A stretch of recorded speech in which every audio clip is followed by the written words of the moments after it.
Olá, amigos.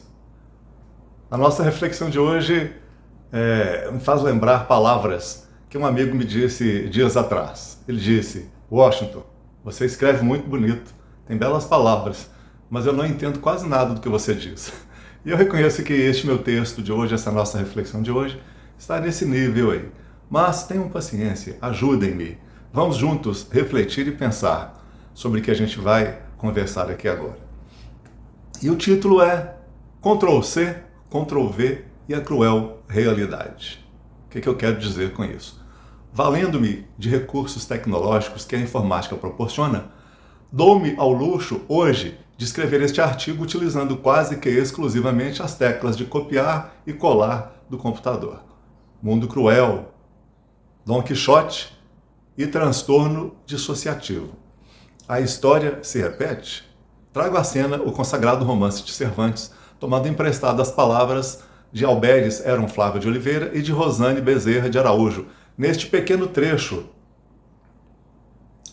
do resumo de seu trabalho. Concluída em um período em que as novelas de cavalaria na Espanha do século XVI eram uma verdadeira paixão pública, uma espécie de obsessão nacional, Dom Quixote de la Mancha vem revestido de imagens desse gênero literário, o romance de cavalaria, e nos faz questionar a respeito do mundo idealizado pelos heróis dessas novelas. A Espanha dessa época, ainda idealista, de Felipe II, estava atribulada, entretanto, por densos problemas econômicos.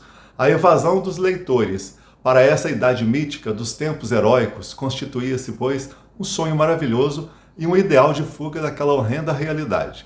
Com o pensamento posto em Deus e na pátria, prontos para agir e pouco afetados por conflitos psicológicos, os heróis dos romances de cavalaria eram de grande popularidade nesse tempo, dotados de poderes excepcionais, capazes de vencer monstros, de transpor paisagens inacessíveis, de enfrentar encantamentos e de confundir ou convencer qualquer adversário, em nome da verdade e da justiça.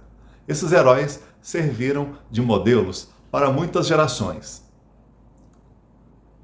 Atraído pela ideia sedutora de se identificar com tais cavaleiros, o personagem de Cervantes, contemporâneo dessa época, vai pôr em evidência o ridículo e o patético dessa obsessão coletiva por um mundo maravilhoso, cuja existência se confinava muitas vezes apenas às páginas dos romances.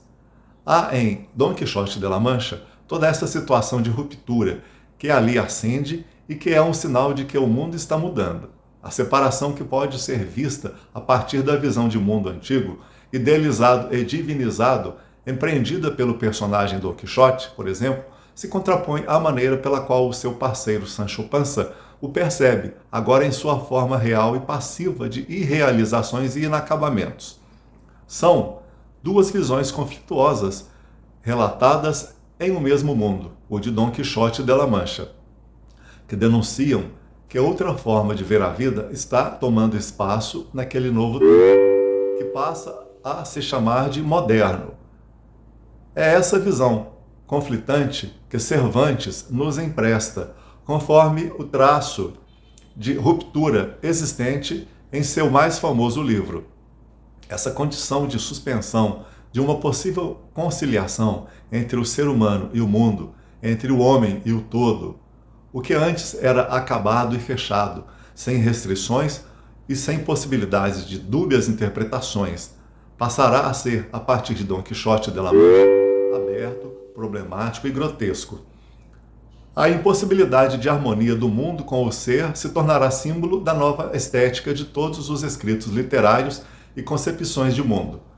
Ser e destino separados, homem e mundo, sentido da vida, cada vez mais distanciados.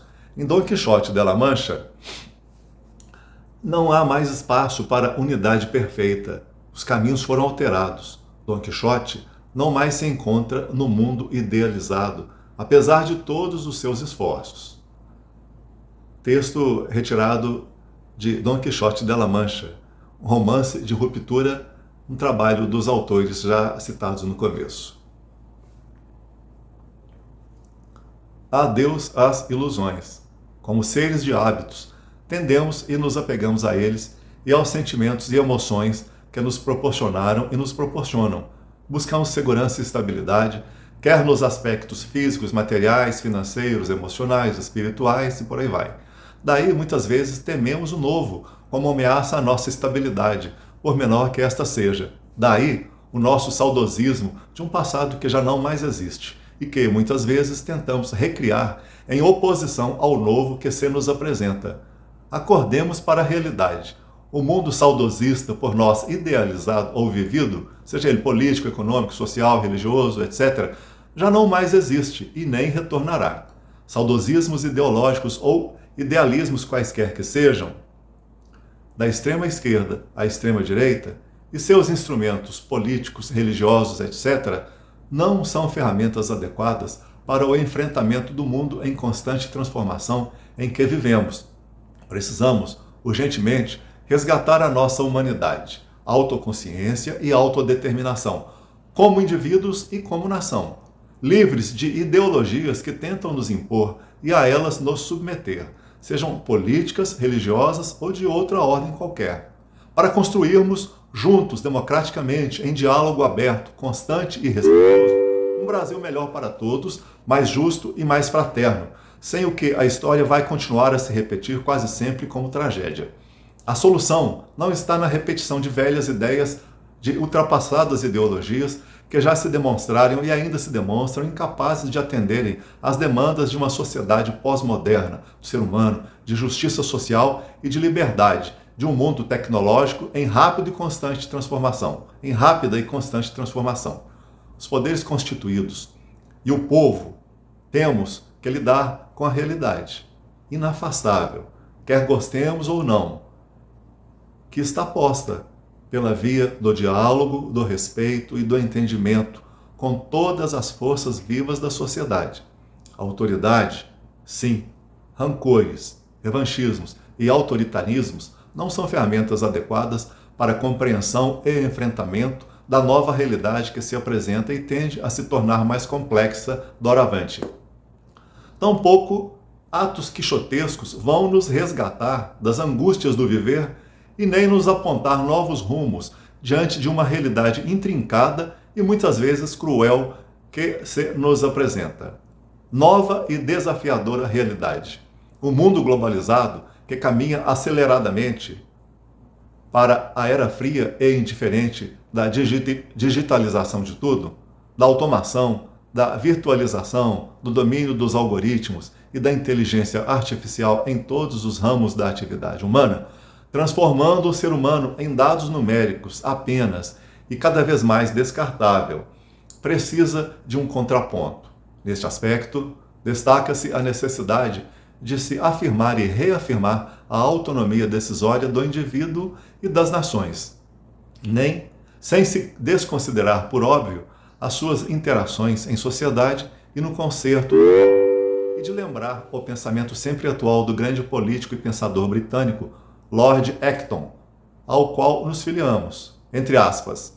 O processo histórico desenvolve-se orientado pela liberdade humana ou livre arbítrio, no sentido de uma liberdade cada vez maior. A defesa desta última é um imperativo moral. Se o poder político se arroga o direito de comandar os atos dos homens, ele os priva de sua responsabilidade. A noção de liberdade é mais uma contribuição cristã do que greco-romana, pois o cristianismo teria revelado esse conceito em sua plenitude ao mostrar sua indissociabilidade da ideia de responsabilidade. A liberdade é uma condição necessária para atingir fins espirituais elevados. A liberdade não é um meio para atingir um fim político mais elevado. Ela é o fim político mais elevado. Não é para realizar uma boa administração pública que a liberdade é necessária, mas sim para assegurar a busca dos fins mais elevados da sociedade civil e da vida privada. Este é o pensamento de Lord Acton e vale muito para os nossos dias de hoje. Pense nisso. Saúde e paz a todos. Um grande abraço.